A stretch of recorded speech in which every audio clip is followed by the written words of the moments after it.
Well, hello friends, and welcome to another Ask Zach. Hope you're doing well today. Today we're going to talk about fuzz and my journey with fuzz pedals and how it's been something, a type of circuit that I've hated through the years and probably never really understood properly until more recently. And also we're going to touch a little bit at the end, we're going to touch a little bit more on using a capo, an electric guitar. So that's today's topics. So, if you've been enjoying the show and you haven't subscribed yet, well, please go down in the corner. And if you've already subscribed, then please support the channel. There are multiple ways. There's tip jar information in the description, or you can go to AskZac.com. You can pick up merch like this t-shirt with a Fender amp circuit design. Or you can become a monthly supporter of AskZac via Friends of AskZac, and you can find out more at the website. All right, thanks. Well, let's dive into fuzz. So, for most guys that learned how to play guitar in the '80s, the only time you really heard about fuzz was like Guitar World, or Guitar Player art, especially Guitar World. It seemed like they had Jimi Hendrix on the cover, every year or two, and there would be some type of retrospective on Jimi Hendrix, and you'd hear about fuzz pedals, or perhaps Steve Ray Vaughan would do he would do Voodoo Child or things like that, and sometimes he would use a fuzz face, and you'd hear about his kind of playing and using that equipment as an homage to Jimmy.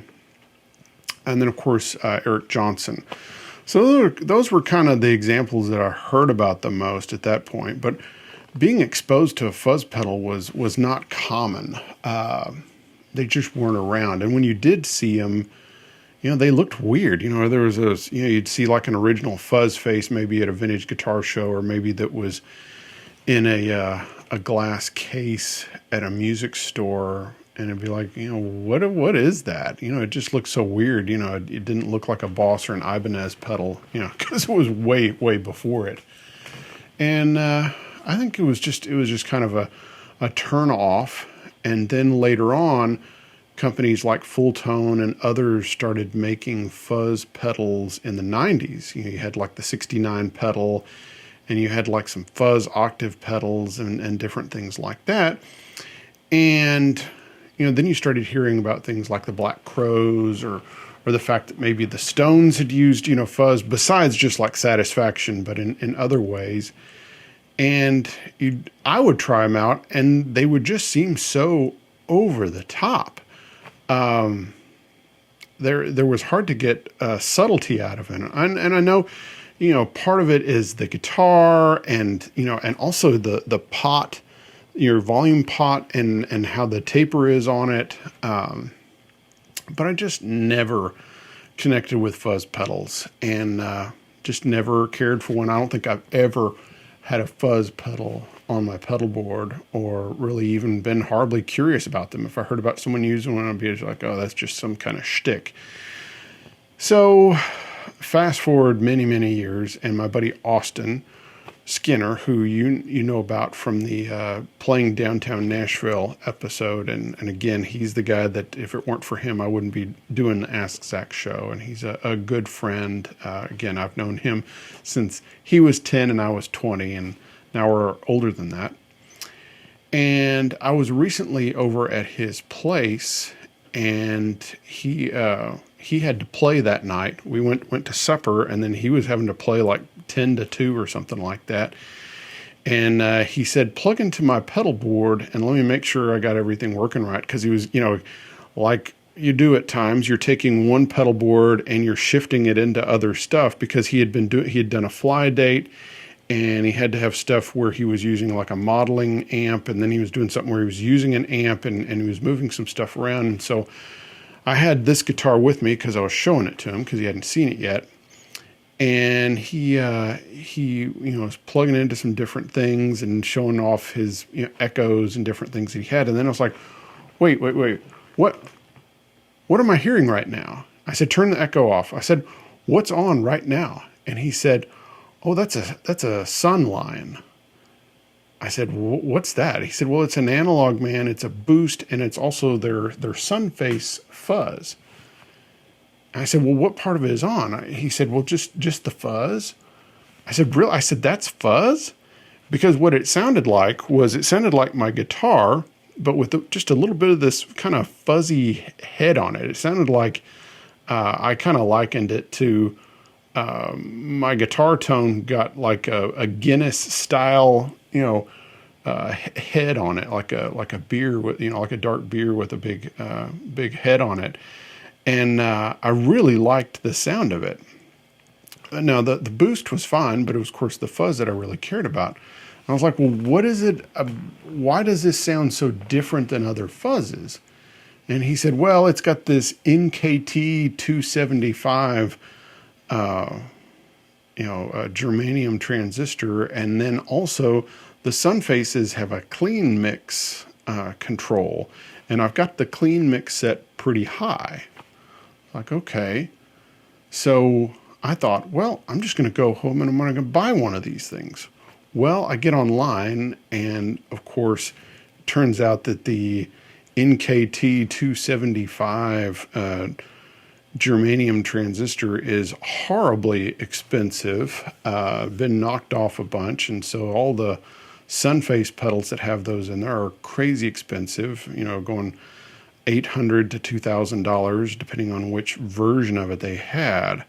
So I looked at those for a while, and then I just decided, yes, I know I've got a black face Fender and a 50s, Esquire and stuff, but I just couldn't fathom paying that much money for a fuzz pedal yet.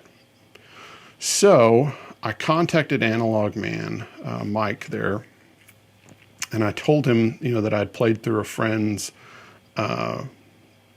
Sunline, and I just wanted the fuzz, and I wanted it for something where I could kind of, for basically a clean tone with kind of like a little bit of fuzz on the top, like the head on a beer. So he recommended a 2N germanium, and yeah, so that's what I ordered. So this is it. Yeah, so, and I paid full bang for it. I didn't, Mike didn't offer a discount. I didn't ask for one. And yeah, so this is a really fun and cool pedal. And I finally kind of get fuzz, and it's because of the clean blend. So internally it has a trim pot, and I have it set pretty high where it's like, about 60 to 70% clean, and then the rest is fuzz. And that's why I have the fuzz kind of turned up, higher. And then of course this is the sun dial, which, that controls the bias of the transistor. So yeah, I just really love the sound of this thing. And it's really great for going, straight into an amp and just giving you different sounds. And, of course, you have the thing that I played kind of at the beginning where I was playing, kind of some dirty Chicago-style blues on the neck pickup.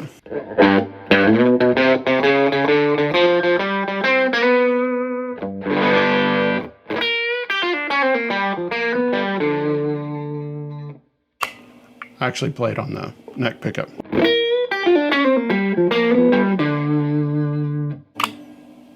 Sounds pretty good on the bridge.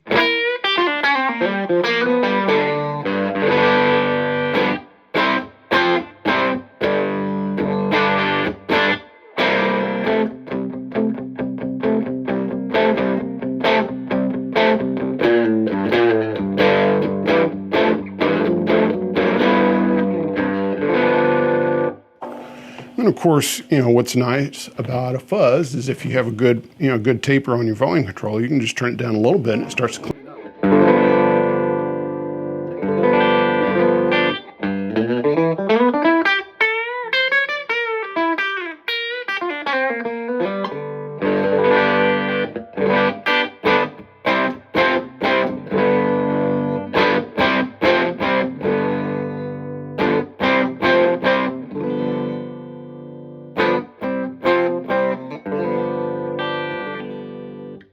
Yeah, So it's a really nice, ability to clean up a lot better than a lot of overdrive pedals do.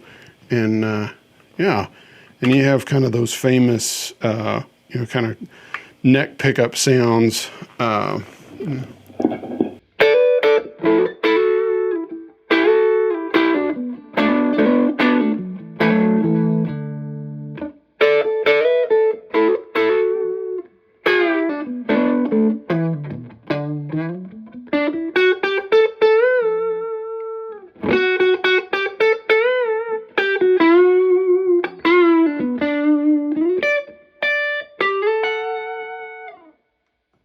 Just a lot of really, really nice sounds at tap. I really, it's a really good match for this guitar and this amp. It kind of, you can kind of, leave it on all the time and just kind of bring it in and out. And of course, if you wanted to go Bakersfield or something like that, you probably would want to, turn it off. But, and of course you can get a lot more fuzz out of that, of course, because like I said before, I've got the clean mix up pretty high where there's a lot of dry signal coming through. So really cool pedal. They're, I don't know, I think they're around $230 or something like that. I got it to where it has the pot where it can turn off.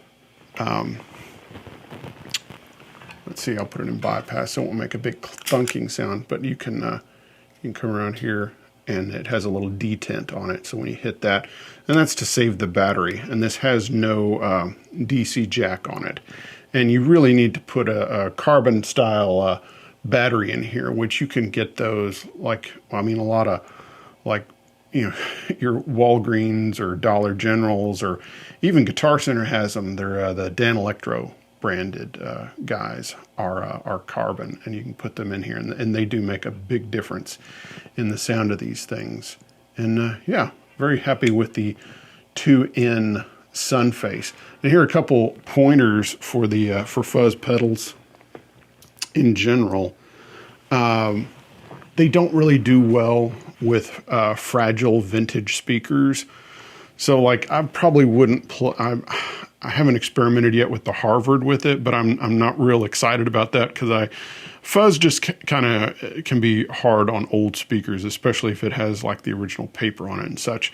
So it works really well with this amp because again, it's 22 watts and it's got a vintage 30 in it, and with the bright clip being the bright cap being clipped really helps it to have a really smooth sound with it and such. But really, really happy with the pedal, and it's been a lot of fun to fool with. So, thanks Austin for getting me on the trail of something else to pick up. All right, last episode I talked about John Leventhal, and I talked about one of the things that I stole from him was using a capo on electric guitar, which is just a fantastic thing, because of course you change the scale length of the guitar, you move it kind of out of the range of some of the other instruments, and so it's just a really, really great thing. Here's a pointer or two. One is that you really need to have a capo that has the proper radius for the guitar that you're using it with. So a lot of guitars kind of have that 10, 12 radius, and that's not a big deal. You don't have to get it like a specific 10 or a specific 12, but it is a big deal on vintage Fenders because being that it's 7.25 or 7.25, that's a very curved radius versus anything else. And so you really need to get the right capo for this. And so this is a Shub C4, and that's one of the few models that really has that super curvy radius, so it will go on there well and keep the guitar in tune. One of the problems you'll have if you use a capo that's too flat on a vintage radiused guitar is some of the strings will move around when you're bending, and all of a sudden you'll have a string that's like caught up over here, and that's not good. and it just mashes things funny. And it's hard enough to keep a guitar in tune when kind of going from open to a capo, but then when you add having the wrong radius on there. And of course, there's classical guitar capos that are completely flat and they're wider. You have 12-string capos that are just wider but still slightly curved. You have mandolin, you have all those other things. And I like a variety of capos, but the Shub has just always been one that I've trusted and used for a long time. And I love the fact that they have this C4 model for old Fenders or old style Fenders, so that you can get it right. And then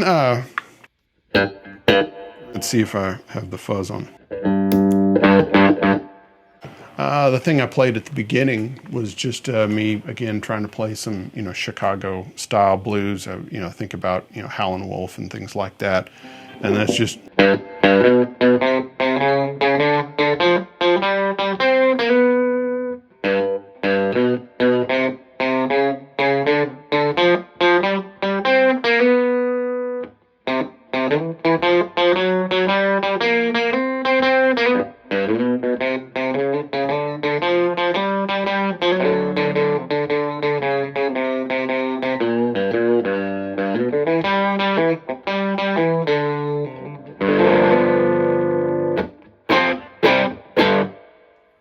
All right, guys, hope you've enjoyed today's episode, kind of with my fuzz journey and a little bit about capo. And I hope you all have a great week, and I'll see you next time. Bye-bye.